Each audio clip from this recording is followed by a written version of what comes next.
பாப்பா டீ கடையில் வாங்கிட்டு வந்துட்டு இவ்வளோ நேரம் கழிச்சு இப்போ சூடு பண்ணிட்டு இருக்கிறிய.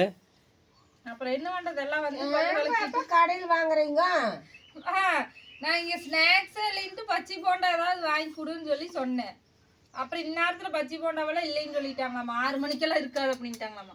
அதனால முறுக்கு பாக்கெட் 2-3 வாங்கிட்டு கம்முன்னு வரலாம்ல. இவங்க அப்ப டீயை கட்டிட்டு வந்து நான் சரி வாங்கின டீன்னு வேண்டாம்னு சொல்ல முடியாது, அதனால கொண்டு இப்ப சூடு பண்ணிட்டு இருக்கிறேன். லேட் ஆயிடுச்சுன்னு சூடு பண்ணி குடிச்சிட்டு இருக்கிறேன். வாங்கிட்டு வந்து நான் டீ வாங்கிட்டு வர சொன்னேனா, நான் பச்சி போண்டா ஸ்நாக்ஸ் மட்டும் வாங்கிட்டு வந்து பால் பாக்கெட் ஒன்று வாங்கிட்டு வந்திருந்தீங்கன்னா இங்க நிறைய டம்ளர் வச்சு குடிச்சிருக்கலாங்க தம்பி. அவன் அளவா தான் பண்ண வேண்டியது வேலையெல்லாம். அப்புறம் நாடகம் வேலை பார்க்க வேண்டியது வாங்கிட்டு வந்து போட்டு இங்க வந்து நீ சொன்னீடா, அதுக்கப்புறம் வாங்காம வந்துருக்கணும்ல. பால் வாங்கிட்டு வந்துருங்க. இனிமேல் அப்படி வாங்குறனா ஸ்நாக்ஸ் வாங்கிட்டு பால் வாங்கிட்டு வந்துருங்க. இங்க வந்து சீக்கிரமா வச்சுக்கலாம். அது நல்லாம இருக்கிறது இல்ல, கப்புல வாங்காம இதுல வாங்கணும்னா அது குடிக்கவே கூடாதுங்கிறாரு மீட்டிங்ல. என்னமோ இதெல்லாம் நம்ம தேவையில்லாத எழுத்து இல்லாதெல்லாம் பண்ணிட்டு இருக்கிறோங்க. மொத்தல கடை டீயே எனக்கு அதிகமா பிடிக்கிறது இல்ல. ஆமா, டீ கடை வச்சிருக்கீங்க. இந்த மாட்டுக்கான நைட் பூரா முழிச்சு பாத்துருங்க. எனக்கே பயமா போச்சுங்க. இப்ப பரவாயில்லையா? இப்ப பரவாயில்ல, தீங்குது, அசை போடுது. ஆனா அந்த டாக்டர் ஒரு வாக்கு சொன்னார்ல, இப்படி 5 மாசம் சினைங்கிறீங்க, இத்தனை காய்ச்சல் 105 டிகிரி இருக்குது, இப்படி எல்லாம் இருக்கிற போது கண்ணு வந்து கரகண்ணு இப்போ போட்டாலும் போட்டுருங்க அப்படின்னு சொல்லங்காட்டி எனக்கு பயம்னா பயமில்ல. இப்போ நல்லா அசை போட்டு திங்குது. நீ ஒன்றும் பண்ணாதுன்னு செந்தில்கிட்ட கேட்டது பாரு, நீ என்ன இருக்கா, நீ எல்லாம் நல்லா போயிருந்துச்சு.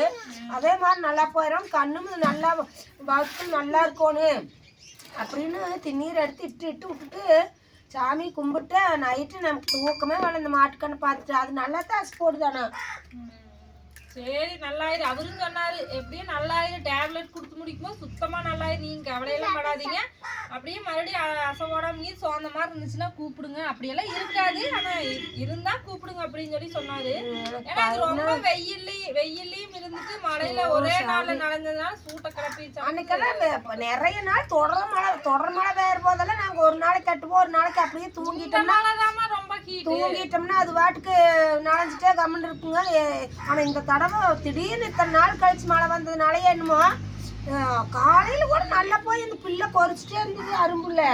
தம்பி போய் பிடிக்கிற போது ரொம்ப சோர்ந்து படுத்துட்டு மாட்டேங்குது. நீங்களே என்ன பண்றீங்கன்னா, இந்த வெயில்ல இந்த மழை வந்துச்சுன்னா ரொம்ப ஹீட் ஆயிரும், பாடி ஹீட் ஆயிரதுனால நீங்க காலையில எழுந்திரிச்சோடனே வெறும் வயிற்றுல வெந்தயம் வந்து முழுங்கிக்குங்க. தண்ணி ஊற்றி முழுங்கிட்டீங்கன்னா கொஞ்சம் கூலிங்கா இருக்கு. வாங்க நண்பர்களே, டீ குடிக்கலாங்க. சூட்டை தணிக்கணும்னா அதை பண்ணுங்க. அப்புறம் விளக்கெண்ணெய் வாங்கி வச்சு நல்லா உச்சிக்கு வைங்க, ரொம்ப நல்லது. வெயில் காலத்துல வெள்ளரிக்காய் நிறைய சாப்பிடுங்க. ஆமாங்க.